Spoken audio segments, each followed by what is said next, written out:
Бескрайняя тайга на юге и уходящие за горизонт просторы тундры на севере.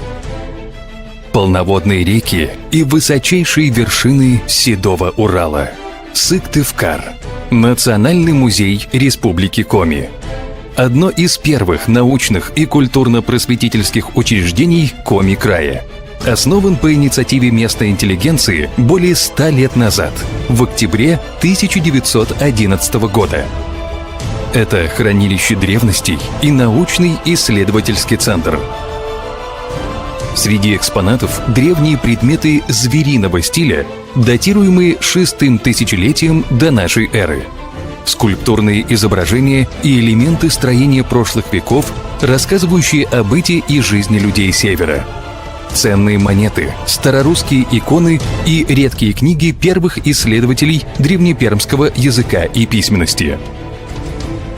Образцы керамики и стекла, друзы горного хрусталя, добытые на северных месторождениях.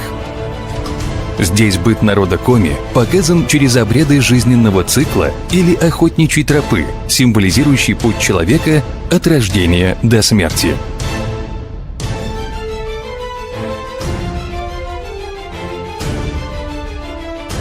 Пять постоянно действующих экспозиций являются духовным центром земли Коми, рассказывающие об уникальности и неповторимости истории этого края.